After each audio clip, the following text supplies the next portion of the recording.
Hi guys, welcome back. It is Thursday, and so it is officially day 9 of the Alchemist readings. Behind me, we have a picture of La Mezquita, which is also in Cordoba, Spain.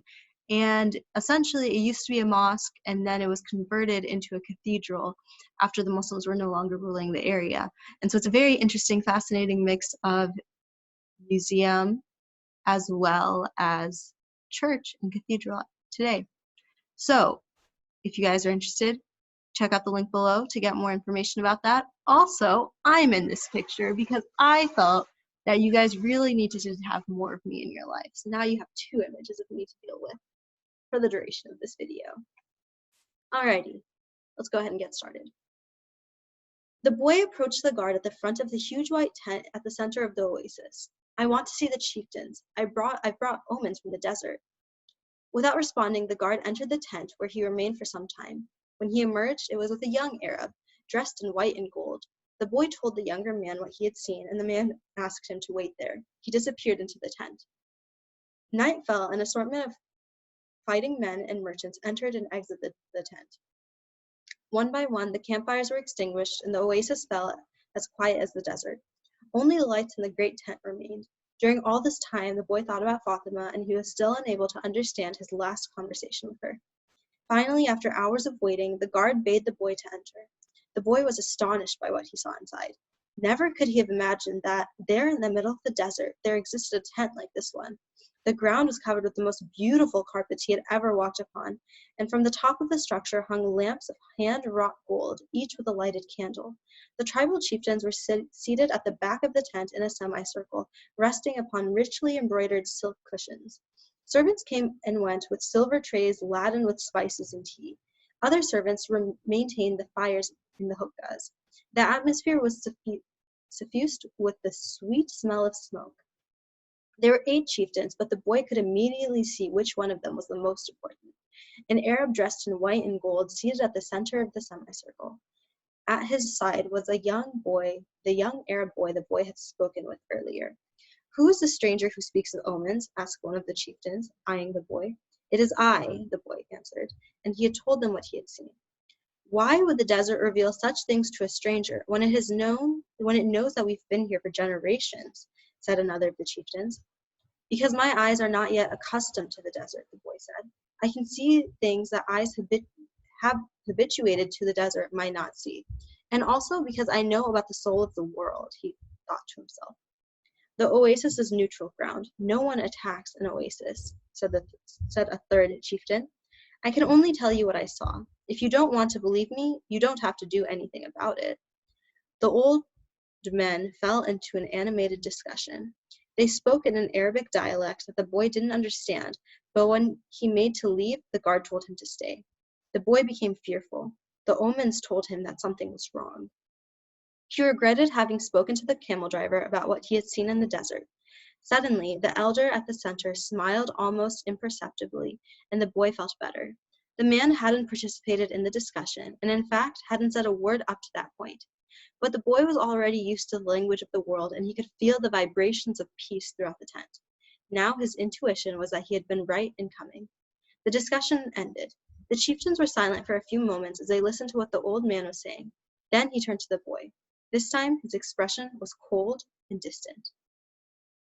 2,000 years ago, in a distant land, a man who believed in dreams was thrown into a dungeon and then sold as a slave, the old man said, now in the dialect of the boy understood. Our merchants bought that man and brought him to Egypt. All of us know that whoever believes in dreams also knows how to interpret them. The elder continued, when the Pharaoh dreamed of cows that were thin and cows that were fat, this man I'm speaking of rescued Egypt from famine. His name was Joseph. He too was a stranger in a strange land like you, and he was probably about your age. He paused, and his eyes were still unfriendly. We always observe the tradition. The tradition saved Egypt from famine in those days and made Egyptians the wealthiest of people. The tradition teaches men how to cross the desert and how their children should marry. The tradition says that an oasis is neutral territory because both sides have oases, and so both are vulnerable. No one said a word as the old man continued. But the tradition also says that we should believe in the messages of the desert. Everything we know was taught to us by the desert. The old man gave a signal and everyone stood.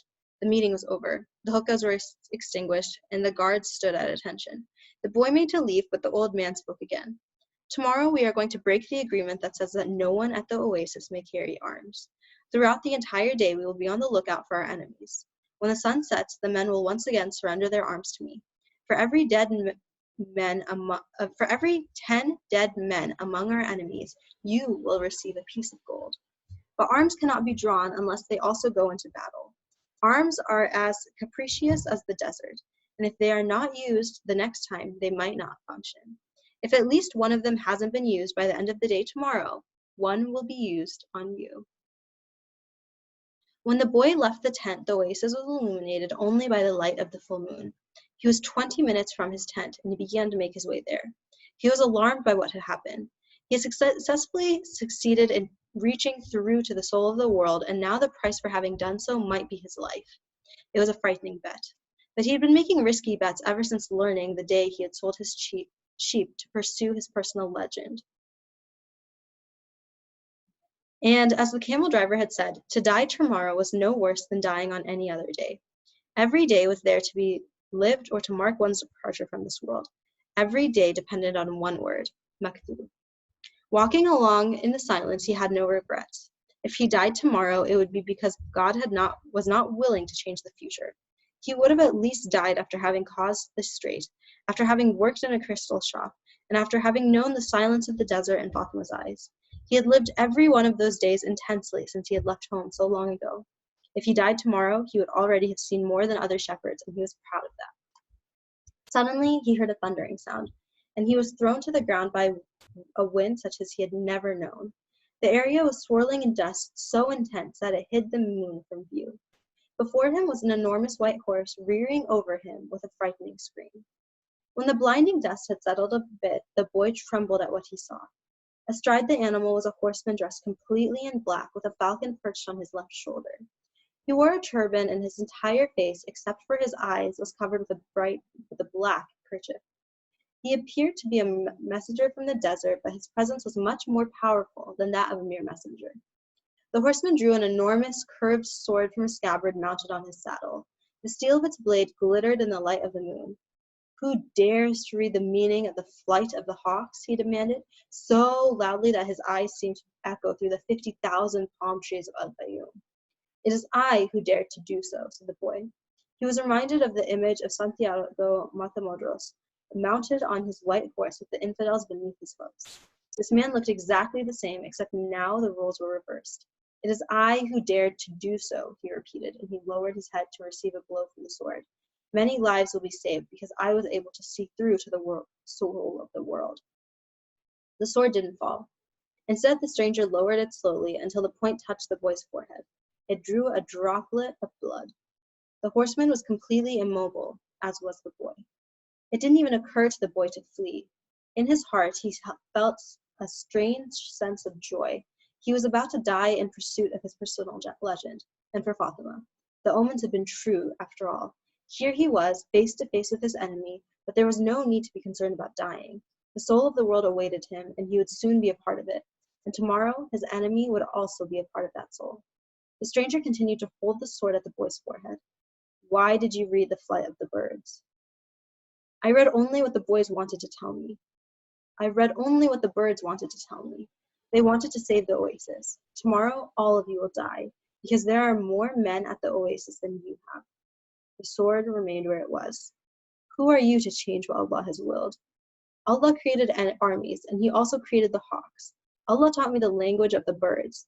Everything has been written by the same hand, the boy said, remembering the camel driver's words. The stranger withdrew the sword from the boy's forehead, and the boy felt immensely relieved, but he still couldn't flee. Be careful with your prognostications, said the stranger. When something is written, there's no way to change it. All I saw was an army, said the boy. I didn't see the outcome of the battle. The stranger seemed satisfied with the answer, but he kept the sword in his hand. What is a stranger doing in a strange land? I'm following my personal legend. It's not something you would understand. The stranger placed his sword in its scabbard, and the boy relaxed. I had to test your courage, the stranger said. Courage is the quality most essential to understanding the language of the world. The boy was surprised. The stranger was speaking of things that very few people knew about. You must not let up, even after having come so far, he continued. You must love the desert, but never trust it completely.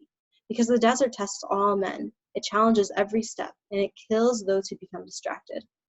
What he said reminded the boy of the old king. If the warriors come here and your head is still on your shoulders at sunset, come and find me, said the stranger. The same hand that had brandished the sword now held a whip.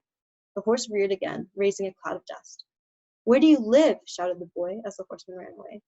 The hand with the whip pointed to the south. The boy had just met the alchemist. The next morning, there were 24 armed men scattered throughout the palm trees at Al-Fayoum. Before the sun had reached its high point, 500 tribesmen appeared on the horizon. The mounted troops entered the oasis from the north. It appeared to be a peaceful expedition, but they all carried arms hidden in their robes. When they reached the white tent at the center of Al-Fayoum, they withdrew their scimitars and rifles. They attacked an empty tent. The men of the oasis surrounded the horsemen from the desert, and within half an hour all but one of the intruders were dead. The children had been kept at the other side of the grove of palm trees and saw nothing of what had happened. The women had remained in their tents, praying for the safekeeping of their husbands, and saw nothing of the battle either. Were it not for the bodies that lay there on the ground, it would have appeared to be a normal day at the oasis. The only tribesman spared was the commander of the battalion. That afternoon he was brought before the tribal chieftains, and who asked him why he had violated the traditions. The commander said that his men had been starving and thirsty, exhausted from many days of battle, and had decided to take the oasis so as to be able to return to the war. The tribal chieftain had said that he felt sorry for the tribesmen because the tradition was sacred. He condemned the commander to death without honor. Rather than being killed by a blade or a bullet, he was hanged from a dead palm tree, where his body twisted in the desert wind. The tribal chieftain called for the boy and presented him with 50 pieces of gold. He repeated his story about Joseph of Egypt and asked the boy to become the counselor of the oasis. When the sun had set and the first stars made their appearance, the boy started to walk to the south. He eventually sighted a single tent, and a group of Arabs passing by told the boy that it was a place inhabited by genies. But the boy sat down and waited. Not until the moon was high did the alchemist ride into view. He carried 2 decked hawks over his shoulder. I am here, the boy said. You shouldn't be here, the alchemist answered. Or is it your personal legend that brings you here? With the wars between the tribes, it is impossible to cross the desert, so I have come here.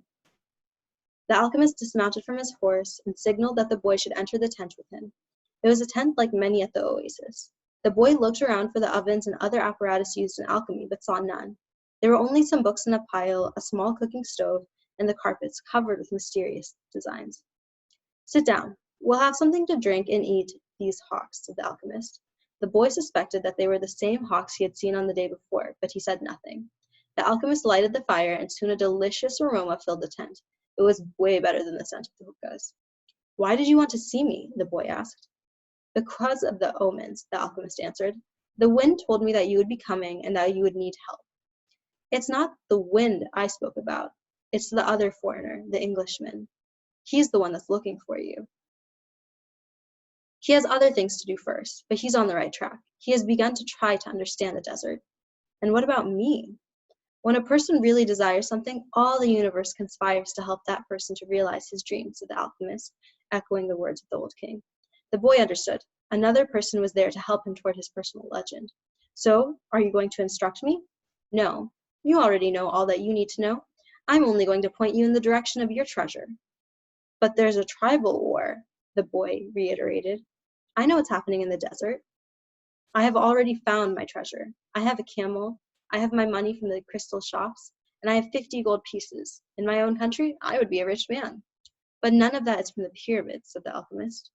I also have Fatima. She's a treasure greater than anything else I've won. She wasn't found at the pyramids either. They ate in silence. The alchemist opened a bottle and poured a red liquid into the boy's cup. It was the most delicious wine he had ever tasted. Isn't wine prohibited here? The boy asked. It's not what enters men's mouths that's evil, said the alchemist. It's what comes out of their mouths that is. The alchemist was a bit daunting, but as the boy drank the wine, he relaxed. After they finished eating, they sat outside the tent under a moon so brilliant that it made the stars pale.